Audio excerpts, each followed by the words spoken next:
Good evening everyone, আমি doctor MD S আজম। কিছু কিছু রোগের নাম শুনে আমরা একটা কমন থিংস হয়ে গেছে যে এটা কি ধরনের রোগ। আমরা নট অনলি মেডিকেল পার্সন, সবার মধ্যে একটা রোগ সম্বন্ধে একটা আইডিয়া হয়ে গেছে। যেমন পিসিওডি সবার মুখে মুখে আমরা জানি, কিডনি স্টোন সবার মুখে মুখে মোটামুটি একটা আইডিয়া হয়ে গেছে, ইউট্রাইন ফাইব্রয়েড সবাই মোটামুটি মুখে মুখে হয়ে গেছে। এটার জন্য ডায়াগনোসিসের প্রয়োজন হয় না, যে কোনো পার্সন কিন্তু রিপোর্ট দেখে বলতে পারে যে আমার এটা হয়েছে। সেরকম আরেকটা প্রবলেম ইউরিক অ্যাসিড ডায়াথিসিস যেটা থাকে, হাইপার ইউরিসিমিয়া, ইউরিক অ্যাসিড লেভেলটা বেশি। এটাও কিন্তু আমাদের প্রচুর এখন দেখা যাচ্ছে। মিনিমাম আমরা দেখতে পাচ্ছি 10টা পেশেন্ট দেখলে 2 থেকে 3টা পেশেন্ট এই প্রবলেম নিয়ে আমাদের কাছে আসছে। তো ইউরিক অ্যাসিড বেশি হলে কি কি প্রবলেম হতে পারে এর ডিটেলসটা একটু জানবো আমরা। তার আগে প্রথম কথা আমরা জানি ইউরিক অ্যাসিডটা কি, ওটা আগে জেনে নিই আমরা। ফিজিওলজি না জানলে আমরা কিন্তু প্যাথোলজি ঠিক বুঝতে পারবো না। প্রথম হচ্ছে ইউরিক অ্যাসিড একটা ওয়াস্ট প্রোডাক্ট, এটা একটা বডিতে আমাদের তৈরি হয়। কিভাবে হয়? পিউরাইন নামে একটা কেমিক্যাল, পিউরাইন একটা থাকে যেটা আমাদের মোস্টলি এটা ব্রেকডাউন হয়ে হয়। এটা বেসিক্যালি ফুড এবং ড্রিঙ্কসে থাকে আর কি। তো নর্মালি আমাদের কোথায় ক্রিয়েট হয়? বডি আমাদের প্রডিউস করে। পিউরিন যেটা হয় সেটা নর্মালি বডি আমাদের তৈরি করে, এবং কিছু কিছু স্পেশাল ফুডও আমাদের পাওয়া যায়, যেমন লিভারে পাওয়া যায়, ড্রাই বিন, বিয়ার, রেড মিট, এগুলোতে কিন্তু প্রচুর পিউরাইন থাকে। তো এতে কি হয়, আমাদের কিছু প্রবলেম হয়। হাই লেভেলে ইউরিক অ্যাসিড যদি থাকে তার জন্য এটাকে বলা হয় হাইপার ইউরিসিমিয়া। এর জন্য আমাদের জয়েন্টে কিছু প্রবলেম হয়, যেটা গাউট বলছি আমরা, এবং কিডনিতে অনেক প্রবলেম আসে, যেটা কিডনি স্টোন ম্যাক্সিমাম এখন প্রচুর আমরা দেখতে পাচ্ছি পেশেন্ট। আমার একটা ভিডিওতে আমি কিডনি স্টোন নিয়ে আলোচনা করেছি, আপনারা ওখানে দেখতে পাবেন, কজেশনের মধ্যে থাকছে। তো হাইপার ইউরিসিমিয়া ব্যাপারটা একটু জানবো যে এটা কি। প্রথমত হচ্ছে যদি ইউরিক অ্যাসিড লেভেল বেশি থাকে সেটাকে আমরা হাইপার ইউরিসিমিয়া বলছি আর কি। ইউরিক অ্যাসিড লেভেলটা যখনই বাড়ছে তখনই কিছু কারণ আছে। কজ কি, এর পেছনে কারণ কিছু আছে। তার আগে আমরা বলবো যে এটা কেন হচ্ছে। প্রথমত হচ্ছে আমাদের ইউরিক অ্যাসিডটা একটা ওয়াস্ট প্রোডাক্ট, বডি তৈরি করে বিভিন্ন, এটা ব্রেকডাউন একটা কেমিক্যাল যেটার নাম হচ্ছে পিউরাইন বলে একটা কেমিক্যাল, যেটা সাধারণত ফুড এবং ড্রিঙ্কসে পাওয়া যায়। মোস্টলি কি হয়, মোস্টলি ইউরিক অ্যাসিড কিন্তু আমাদের ব্লাডে ডিজলভ হয়ে যায়, এবং এটা পাস করে কিডনিতে যায়, এবং কিডনি থ্রুতে পাস হয়ে আমাদের ইউরিনের মাধ্যমে পাস হয়ে বেরিয়ে আসে। এবার হাইপার ইউরিসিমিয়া কখন হচ্ছে? যখন প্রচুর পরিমাণে ইউরিক অ্যাসিড ব্লাডে চলে আসছে এবং সেটা কিডনি দিয়ে ফিল্টার হচ্ছে না, তখনই কিন্তু আমাদের ইউরিক অ্যাসিড লেভেলটা বেশি থাকছে। তার জন্য আমাদের গাউট বা কিডনি স্টোন এগুলো প্রবলেম আমাদের দেখা যাচ্ছে। ইউরিক অ্যাসিড 100% প্রবলেম সলভ হয়। কিছু আমাদের ডায়েট কন্ট্রোল থাকে, তার সাথে মেডিসিনের কিছু ম্যানেজমেন্ট থাকে, কিছু এক্সারসাইজ পেশেন্টদেরকে আমরা বলে দিই, দিয়ে পেশেন্ট অনেকটাই আমরা দেখেছি ম্যাক্সিমাম পেশেন্টই কিন্তু সম্পূর্ণ হারে সুস্থ হয়। তো অযথা এটা নিয়ে চিন্তা করবেন না। এটা নিয়ে আমার মনে হয় চিন্তা না করে আপনারা যদি প্রবলেম থাকে তাহলে অবশ্যই ডাক্তারের সঙ্গে কনসাল্ট করুন। এটা প্রবলেম কিন্তু নিশ্চয়ই সারার প্রবলেম। কজেশন কি? ইউরিক অ্যাসিড, তার আগে বলি হাই ইউরিক অ্যাসিড হয়ে গেলে কিছু কিছু পার্মানেন্ট ড্যামেজ হতে পারে। বোনস পার্মানেন্ট ড্যামেজ হয়, জয়েন্ট হতে পারে, টেন্ডন এবং লিগামেন্ট সব থেকে ইম্পর্টেন্ট যেটা পার্মানেন্ট ড্যামেজ হতে পারে। আর কি হয়, ইউরিক অ্যাসিড বেশি হলে কিডনিতে এফেক্ট ফেলে, হার্ট এফেক্ট হয়, ব্লাড প্রেশার বাড়তে পারে, ডায়াবেটিক হতে পারে, ডায়াবেটিকও প্রবলেম আসতে পারে, ফ্যাটি লিভারের ক্ষেত্রে প্রবলেম হয়, মেটাবলিক সিন্ড্রোমও কিন্তু প্রবলেম হতে পারে, মেটাবলিক সিন্ড্রোমের ক্ষেত্রেও সমস্যা হয়। কিছু কজেসটা কি এর পেছনে? মোস্টলি এর কজ হচ্ছে রেড মিট। আমরা যদি রেড মিট যারা প্রচুর বেশি খায় তাদের ক্ষেত্রে হওয়ার চান্সটা বেশি থাকে এই প্রবলেমটা। যারা ড্রিঙ্ক করে, বিয়ার, নট অনলি বিয়ার, তার সাথে আদার অন্য কিছু যদি আরো ড্রিঙ্ক করে তাদের ক্ষেত্রে হওয়ারটা বেশি চান্স থাকে। যারা সি ফুড প্রচুর হারে খায় তাদের ক্ষেত্রে বেশি চান্স থাকে।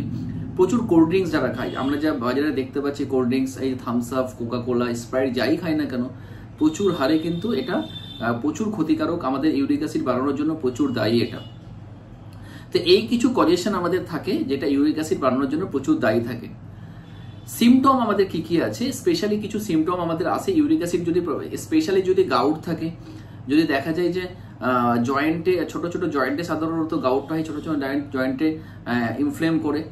এই জন্য যেটা সমস্যা হয় যে জয়েন্টটা প্রথমে হচ্ছে ফুলে যায়, একটা সোয়েলিং থাকে, রেডনেস থাকে, যেটা সাইন অফ ইনফ্লামেশন, গরম থাকে, একটা পেন থাকে, স্টিফনেস একটা থাকে, প্রচুর পেন থাকে, এবং টেন্ডারনেস, হাত দিলে পেশেন্ট প্রচন্ড চমকে, ইভেন সামান্য হাত দিলে চমকে ওঠে, এবং গরম প্রচুর, মনে হচ্ছে হট হয়ে থাকে।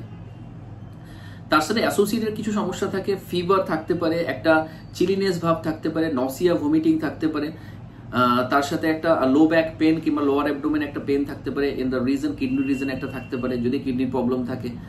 ইউরিনে ব্লাড আসতে পারে অনেক সময়, পেচ্ছাপ করার সময় বার্নিং ইউরিনেশন হতে পারে কিংবা ব্লাডও আসতে পারে। তার সাথে ফিলিংস, বারে বারে পেচ্ছাপ করে ইচ্ছা হয়, যেটা ইউটিআর সমস্যা যেটা হয়, বারে বারে পেচ্ছাপ করা যাওয়া পেশেন্ট ইচ্ছে করে আর কি। এবং একটা স্মেল ব্যাড থাকে, ইউরিনের একটা অনেক সময় স্মেল থাকে, পেশেন্ট আমাদেরকে বলে স্ট্রং ওডার কিংবা অনেক সময় একটা বাজে স্মেল পেশেন্টের কিন্তু হয়, বেসিক্যালি হয়। তো সিমটম আমাদের হলো। এবার আমাদের ব্যাপারটা হচ্ছে এবার রিস্ক ফ্যাক্টর, কিছু রিস্ক ফ্যাক্টর থাকে। রিস্ক ফ্যাক্টরটা কি কি দায়ী এর জন্য? রিস্ক ফ্যাক্টর হচ্ছে প্রথমত যদি আমরা red meat is very important, red meat কিন্তু বিশাল ব্যাপার, বিশাল ইম্পর্টেন্ট ফ্যাক্টর। যারা ওবেস পার্সন থাকে, ওবেসিটি তাদের ক্ষেত্রে হওয়ার চান্সটা অনেকটা বেশি থাকে। যারা প্রচুর হারে ড্রিঙ্ক করে, তার সাথে প্রচুর ফাস্ট ফুড প্রচুর খায়, রেস্টুরেন্ট ফুড প্রচুর খায়, তাদের ক্ষেত্রে কিন্তু হওয়ার চান্সটা বেশি থাকে। তো রিস্ক ফ্যাক্টর হচ্ছে এটাই, এটুকু যদি আমরা কভার আপ করি, এটুকু যদি আমরা মেনটেন করি, তাহলে আমাদের কিন্তু অনেকটা প্রবলেম সলভ হবে। উইথ মেডিসিন যদি খাই তাহলে 100% প্রবলেম সলভ হয়। ডায়াগনোসিস কি করব? ডায়াগনোসিস হচ্ছে প্রথমত আমরা একটা ইউরিক অ্যাসিড, ব্লাডের একটা ইউরিক অ্যাসিড লেভেল টেস্ট করলেই কিন্তু আমরা বুঝে নেব যে ইউরিক অ্যাসিড লেভেলটা কত আসছে। ইউরিক অ্যাসিড লেভেল কিন্তু যদি হাইপারইউরেমিয়া থাকে তাহলে অনেকটা বেশি থাকবে, ইউরিক অ্যাসিড লেভেল অনেক বাড়বে। আর তার সাথে অ্যাসোসিয়েটেড যদি প্রবলেম কিছু থাকে, স্পেশালি যদি গাউট হয়, তার ক্ষেত্রে আমি এক্সরে করতে পারি, একটা সিটি স্ক্যান করতে পারি, যদি খুবই আরও যদি আমি একটু কনফার্ম হতে চাই তাহলে একটা এমআরআই করতে পারি। ইন কেস অফ কিডনি স্টোনের ক্ষেত্রে আমরা কি করব? কিডনি স্টোনের ক্ষেত্রেও সেম একটা ইউএসজি, আমার আলট্রাসোনোগ্রাফি একটা যদি করি তাহলে আমি কনফার্ম হতে পারবো যে স্টোন আছে কিনা। তারপরেও যদি আমি ধরা না পারি তাহলে CT scan, MRI also important. এটা হলে কিন্তু আরো আমরা কনফার্ম হতে পারবো।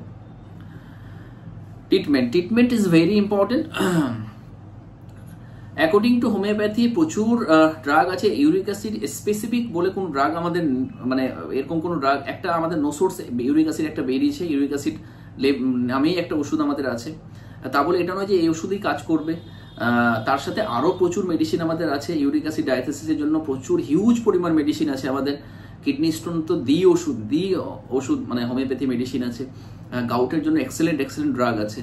আমি যদি গাউটের কথাই বলতে যাই, ইউরিক অ্যাসিড বেশি জন্য, তাহলে abrotanum is a good drug. Poison walk খুব ভালো ড্রাগ, অ্যাক্টোরেসিমোসা খুবই ভালো ড্রাগ, অ্যান্টিমক্রুড খুব ভালো ড্রাগ।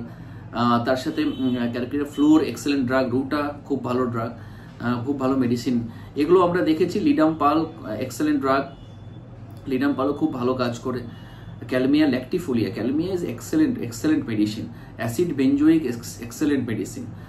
অ্যাসিড বেঞ্জোইকে আমরা রেসপন্স হাই লেভেলের পেয়েছি, তার সাথে কিছু আমাদের সিমটমও থাকতে হবে তার জন্য। ইন কেস অফ কিডনি স্টোনের ক্ষেত্রে তো প্রচুর ড্রাগ। আমার কিডনি স্টোন নিয়ে অনেকটা ভিডিও আমরা আছে, দেখবেন অনেক বুঝতে। তবুও আমি স্পেসিফিক কিছু বলছি। বারবারিস ভালগারিস হতে পারে, ক্যান্থারিস খুব ভালো হতে পারে, লাইকোপোডিয়াম ভালো মেডিসিন, সারসাফিরিলা খুব ভালো ওষুধ স্পেসিফিক, তার সাথে পালসেটিলা খুব ভালো ওষুধ। তো আরও এক্সেট্রা প্রচুর মেডিসিন আমাদের আছে। তো অবশ্যই সেই ওষুধগুলো কিন্তু অ্যাজ এ ডক্টর কনসালটেশন করে কিন্তু মেডিসিন খেতে হবে।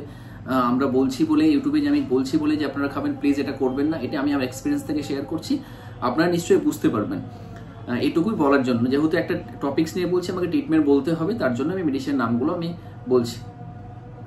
লাস্টলি ম্যানেজমেন্ট কি করব আমরা? ম্যানেজমেন্ট প্রথম কথা আমরা হচ্ছে যে আমরা উইথড্র করব রেড মিটটা যতটা পারা যায়। যাদের প্রবলেম হয়েছে তারা কম খেতে হবে রেড মিট। আমরা ফাস্ট ফুড অফ করতে হবে, ড্রিঙ্ক টোটালি অফ। ড্রিঙ্ক বলতে যারা ড্রিঙ্ক করে বলতে যারা নেশা করে আর কি, এই ধরনের ড্রিঙ্ক, বিয়ার খেতে পারে, আর কিছু অ্যালকোহলিক কিছু খেতে পারে, সেগুলো অফ করতে হবে। যেগুলো যারা আমরা বাজারে পাওয়া যাচ্ছে যে কোল্ড ড্রিঙ্কস, যেটা থামস আপ, কোকাকোলা, স্প্রাইট বা যাই হোক না কেন, এগুলোকে আমরা অ্যাভয়েড করতে হবে। তার সাথে আমাদের এক্সারসাইজটা ভালো করতে হবে। যারা ওবেস আছে তাদেরকে একটু এক্সারসাইজ করতে হবে, ওয়েট কমাতে হবে। তার সাথে রেস্টুরেন্ট ফুড, বিশেষ করে ফাস্ট ফুড জাতীয় খাবার, ভাজাপুরি খাবার, স্পাইসি ফুড, এগুলো আমরা একটু অফ করলে দেখবে আপনার প্রবলেম নিশ্চয়ই সলভ হবে। তার সাথে মেডিসিন ডেফিনেটলি।